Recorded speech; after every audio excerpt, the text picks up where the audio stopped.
साधुकारत्वात्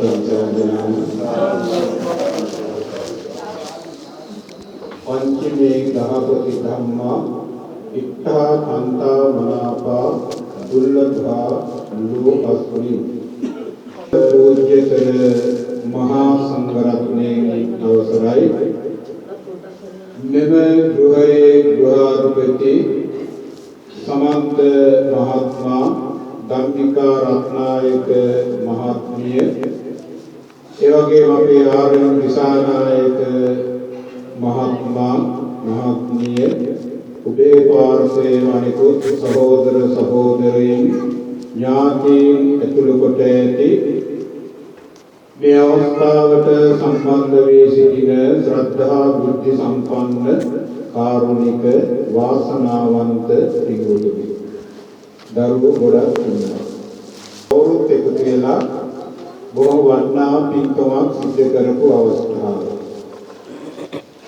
ලෝතර බුදුරජාණන් වහන්සේ සවැත්නුවර ජේතවනාරාමයේ වැඩ ඉන්න අවස්ථාවක අනාථ පින්ඩික ගෘහපතියා මුල් කරගෙන දේශනා කරපු දේශනාවක් තමයි මම මාතෘකා කළේ මේ කෙටි අනුශාසනාව සඳහා.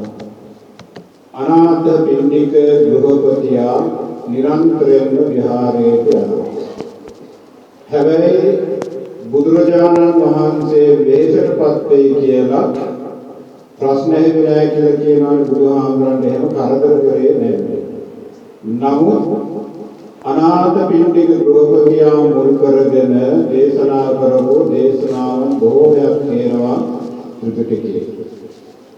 එහෙම සූත්‍ර දේශනාවක් තමයි අංගුත්තර නිකායේ පංචක නිපාතයේ ඉත්ත ධම්ම සූත්‍රය කියලා සඳහන් කරන්නේ.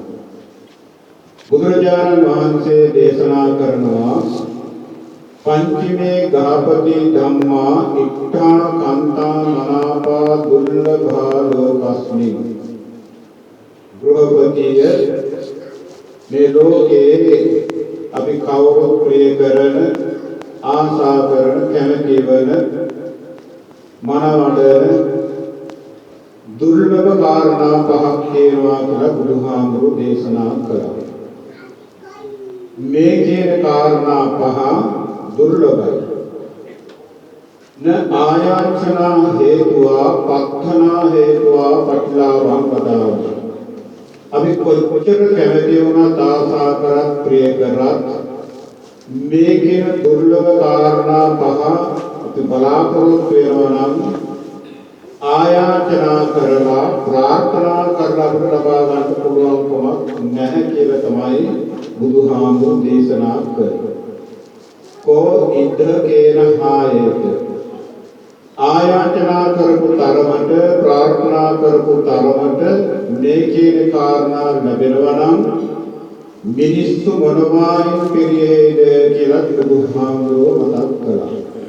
එහෙනම් මොනවද මේ අපි කැමති ප්‍රිය කරන මේ කියන්නේ දුර්ලභ කාරණා. ආයෝකෝ ගහපති ඉත්තා කාන්තා මනාපා දුර්ලභා ලෝකස්මි. ආයුෂේ අපි සවුරුත් කැමති නිකාසරි ලබන්න බොහෝ කාලයක් ජීවත් වෙන්න කැමති. ආයුෂ බලාපොරොත්තු වෙන කෙනා මට ආයුෂ ලැබේවා කියලා ප්‍රාර්ථනා කරාට ඉල්ලුවාට ආයාචනා කරාට ආයුෂය කියන එක ලැබෙන්නේ නැහැ කියන එක බුදුරජාණන් වහන්සේ පැහැදිලිව දේශනා කළා. ආයුෂ කෙටි වෙන ආකාරය බුදුහාමුදුරු දේශනා කළා. ආයුෂ වැඩි කරගන්න ආකාරය පිළිබඳව බුදුහාමුදුරු දේශනා කළා. අහිත දේ කරනවා නම් හිත දේ ඕනෑමට වඩා කරනවා නම් ප්‍රමාණය ඉක්මවා කරනවා නම් කෑම කාලා දිරවන්න ඉස්සලා නැවත කෑම කනවා නම් බාඩ කොයිතරම් දේවල් බුදුහාමුදුරු කියලා තියෙනවද කියලා. ඔය ආවට ගියාට කෑවොත් එහෙම ආයුෂ පිටිනවා. කෑම කාලා දිරවන්න ඉස්සලා නැවත කෑම කනවා නම් ඒ වගේම දුස්සීල නම් පාප මිත්‍ර ආශ්‍රය කරනවා නම් ඔය කියන කාරණා පහන් මොකද වෙන්නේ? අපේ ආයුෂ කෙටි වෙනවා කියන්නේ. එහෙනම් ආයුෂ බලාපොරොත්තු වෙන කෙනා ආයාචනා කරලා ප්‍රාර්ථනා කරලා ඒ ආයුෂ බලාපොරොත්තු වෙලා හරියන්නේ නැහැ. ඒ නිසා බුදුරජාණන් වහන්සේ අපට මෙන්න මේ කියන පුණ්‍ය ප්‍රතිපදාව පෙන්වලා දුන්නා. මේ වගේ දාන ආදී පින්කම් සිද්ධ කරපුවාම අපට පුළුවන්කම ලැබෙන දුර්ලභ කාර්ය ලබා ගන්න ආයස ලබා ගන්න පුළුවන්. ඒක අපේ නායක හාමුදුරුවෝ මුලින්ම සඳහන් කළා. වන්නෝ ඉත්තෝ ගන්තෝ මනාපෝ දුර්ලභෝ ලෝකස්මි. කවුරුත් කැමතිනේ ලස්සනට නේද? පූසෙක්වත් බල්ලෙක්වත් හදනවද ලස්සන නැත්තම්? අපි ලස්සනට කවුරුත් කැමතියි. දැන් ඔය බල්ලෝ එහෙම හදන්නේ කියවන ලස්සනට හදනවා. කුෂ්ඨ දාපු ගම පළ පන්සලට කියනවා නේද? කුෂ්ඨ දාපේ ඔක්කොම පන්සලට. ලස්සනට ඉන්නකොට ඔක්කොම කොට්ටේ මෙන්න තියාගෙන හදනවා. ලස්සනට කවුරුත් කැමතියි. කෙල්ලෙක් කොල්ලෙක්වත් එහෙම ගන්න නැහැ ලස්සන නැත්තම් නේද? කියන්නේ පාරවත් එකතු කරගෙන යන්න පුළුවන් වෙන්න බෑ කියලා කියනෝනේ. ලස්සනට කැමති, වර්ණයට කැමති, පැහැපත් බවට, ස්වරූපී බවට කවුරුත් කැමති. හැබැයි ඒ ලස්සන කියන එක, වර්ණ සම්පත්තිය කියන එක, පැහැපත් බව කියන එක ප්‍රාර්ථනා කරන ලබන දෙයක් නෙවෙයි. සංසාරයේ මේ දාන ආදී පින්කම් සිද්ධ කරපුවාම ලැබෙන ආනිසංස හැටියට නිකණ්ඩ සූත්‍රයේ පැහැදිලිව සඳහන් කරන්නේ සුවන්නතා සුස්වරතා සුසංඛාන ස්වරූපත ආදීපච්චේ පරිවාරං සබ්බමේතේන ලබ්ධති. එතන පැහැදිලිව සඳහන් වෙනවා ශරීරයේ පැහැපත් බව, ස්වරූපී බව, හොඳ දැකුණු කඩු බව මේ සියල්ලක්ම ලැබෙන්නේ සංසාරයේ හොඳට පින්කම් කරලා තිබුණ එකේ ආනිසංස හැටියට කියලා. එහෙනම් प्रार्थना कराट लැබෙන දෙයක් නෙවෙයි. සුඛං ඉත්තං කාන්තං මනාපං දුර්ලභං ලෝකස්මි. සැපය කියන එක අපි කවුරු බලාපොරොත්තු වෙනවා.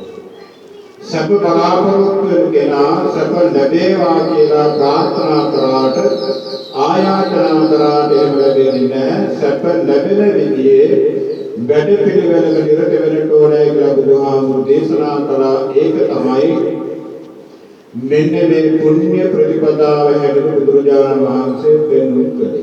එහෙමනම් අන්න අපේ සංසාරයේ මේ පින්කම් කරපුවාම මේ සැපේ නගා කරගන්නත් පුළුවන්කම ලැබෙනවා. යසෝ ඉක්ඛෝ කාන්තෝ මනාපෝ දුර්ලභෝ ලෝකස්මි. යසස අපට අවශ්‍ය කීර්ති ප්‍රශංසා පරිභෝග සම්පත් පරිවාර සම්පත්තිය භවෝග සම්පත් මේ කියන හැම දෙයක්ම අපි සංසාරේ උපුරුපන් සෑම ආත්ම භාවයකදී අපි බලාපොරොත්තු වෙන දේවල්.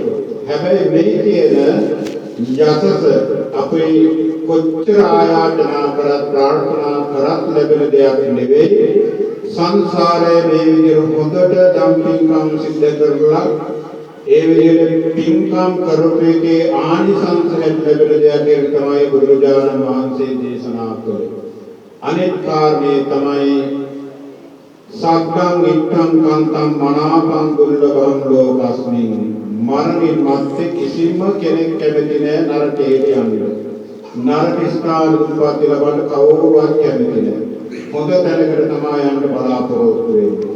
හොඳ තැනකට යන්න බලාපොරොත්තු වෙන ස්වර්ග සම්පත්තිය බලාපොරොත්තු වෙනවා නම් ආයාචනා කරාට හරියන්නේ නැහැ, ප්‍රාර්ථනා කරාට හරියන්නේ නැහැ. එහෙමනම් මෙන්න මේ වගේ දාන ආදී පින්කම් බුදුරජාණන් වහන්සේ හඳුන්වලා දුන්නේ මරණින් මත්තේ තේ ස්වර්ග සම්පත්තිය ලබාගෙන හොඳ සතුටවත් ජීවිතයක් ගත කරන්නට වාග්ය ලැබෙන නිසායි. අන්න ඒ වගේ ආයසය, වර්ණය, සැපය, යසස, ස්වර්ගය කියන බොහෝ දුර්ලභ කාරණා පහක් ලබා ගන්න ශක්ති සම්පන්න උදාාරතර කුසල කර්මයක් තමයි මේ අවස්ථාවේදී පින්වත් ඔබ හැමදෙනාම සිද්ධ කරගත්තේ කියලා හැමදෙනාම සන්තෝෂ වෙන්න. ඉතින් බලන්න අම්මාගේ පින්කම වෙනුවෙන් මේ කවුරුත් එකතු වුණානේ නේද? කලාතුරකින් සියලු දෙනා එකතු වෙන්නේ. ඉතින් එහෙම මේ හැමදෙනාම එකතු වෙලා අද අනිත් එක සතියේ දවසක් ඕනනම් තිබුණා මේ සෙනසුරාදා ඉඳලා ගන්නේ මේ ඔක්කොම රාජකාරී කරන අයනේ. එහෙම තියෙද්දි ඒ සියල්ලක් මමතේ කරලා මේ නායක මහතුරු මතක් කළා වගේ බොහොම පින්වන්ත ගුණවන්තේ අම්මගේ ගුණ අනුස්මරණය කරගෙන තමන්ගේ සදාදරණීය පියතුමාගේ ගුණ අනුස්මරණය කරගෙන මේ උතුම් පින්කම සිද්ධ කළේ. අපේ ආනන්ද නන්නවා මේ මෑණියන් අපි සමග දඹදිව වන්දනාව සම්බන්ධ වුණා. උදේට පින්කම් කරගත්තා. ඒ විදිහට පින්කම් වල නිරත වෙච්ච අම්මා කෙනෙක් හැටියට නිරන්තරයෙන්ම ආනන්දරන් වහන්සේලාගේ දැකීම ප්‍රිය කරපු මාතාවක් හැටියට තමයි අම්මා සමාජයේ ජීවත් වුනේ. පියතුමාත් එහෙමයි මම මේ විසානායක මහත්මයාට මතක් කරේ අර සුදු සූට් එක ගහගෙන පාරට බැලුවම කොහොමද කෙළුනේ කියලා. මොනතරම් ආරෝහ පරිණාම දේහී යුක්තද අනිතක හිනාව අයිය හිනාව වෙනවා. පන්සලට ආවත් එහෙමයි. ඔය පළාතේ වැඩි මේ හිටපු නායක මහතුරු බොහෝ දෙනෙක් ආශ්‍රය කරපු කෙනෙක්. පළාතේ මොකද ලොකු දැනක් මේ ආශ්‍රය කරේ. ඒ නිසා ඒ විදිහට මේ කටයුතු කරපු හොඳ පියාණන් කෙනෙක්. මේ අයගේ ගුණ අනුස්මරණය කරමින් තමයි මේ උතුම් පින්කම සිද්ධ කරන්නට කල්පනා කළේ. මේ කවුරුත් විහාරස්ථාන වල බොහෝ වැඩිව ආම්රණ වහන්සේලාට බොහෝ ලෙන්ගතුව කටයුතු කරන වාසනාවන්ත පින්වත් පිරිස. ඒ නිසා දීර්ඝ වශයෙන් කර්ම සිහිපත් කරන්න අවශ්‍ය වන්නේ නැහැ. ඊයේ රාත්‍රී කාලයේ බණත් ඇහුවා පිරිත් දේශනාවත් දේශනා කරවාගෙන ශ්‍රවණය කරා. අපිත් එක්කම එකට හරි හරියට පිළිත් කිව්වා. මට දිනක් ගියා පිළිත් කියනකොට බොහොම අහන්නතු ඒගොල්ලොත් පිළිත් කියනවා.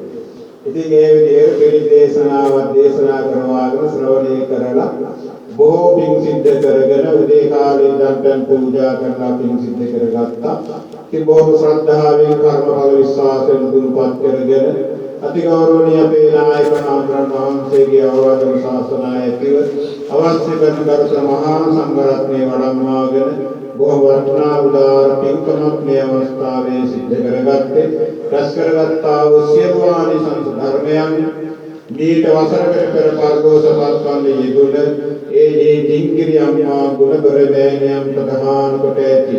වසර 25කට පමණ පෙර භාවයට පත්වන්නේ යෙදුන ආර්යයන් පුංචි මණ්ඩාපේතුමාණන් ඇතුළු කොට ඇති. වසර 5කට පෙර පරලෝසපත් වන්නේ යෙදුන එම්.එම්. හිමිමේනිකේ මෑණියන් ඇතුළු කොට ඇති. මේ අයගේ නමින් ඇසී මේ පරලෝකීලා පින් බලාපොරොත්තු සිටින සියලු ඥාතීන්ගේ මේ පින්වත්පත් වේවා. සසර ගමන සාර්ථක වේවා. උතුම් වූ නිවන් සම්පත් ලබා ගැනීම පිණිසම මේ සියලු පින් හේතු වේවා. වාසනාම වේවා කියලා ප්‍රාර්ථනා කරගෙන පින්කම සිද්ධ කරපු පින්වත් දෙවියන් දෙනාටම ශිරදී සදසේවා. නිදුක් නිරෝගී සුවය සේවා විකාශන දේවා කරන කිල කටයුතු යන්නේ ගමන් මේ සෑම සාර්ථක කරගන්නට රත්නත්‍රයේ ආශිර්වාදයේ සියලු දෙවියන්ගේ රැකවරණයේ ආශිර්වාදය ලැබේවා. අපි හැමදෙනාටම සිතක් වේවා, සාන්තියක් වේවා, යහපතක් උදා වේවා. අමා මහ නිවන් සම්පත් ලබා ගැනීම පිණිස මේ සියලු පින් හේතු වේවා. වාසනාව වේවා කියලා ප්‍රාර්ථනා කරන්නේ. දෙවියන්ගේ මේ පින්වත් වේවා. දෙවියන්ගේ පිට ආරක්ෂාව රැකවන්නට ලැබේවා. දෙවියන්ගේ විසුමුනියන් සම්පත් ලබා ගැනීම පිණිස මේ පින් හේතු වේවා. වාසනාව වේවා කියලා ප්‍රාර්ථනා කරගෙන ආකාසත්තාන බුද්ධත්තා කියලා දෙවියන්ට පින් අනුමෝදන් කරනවා.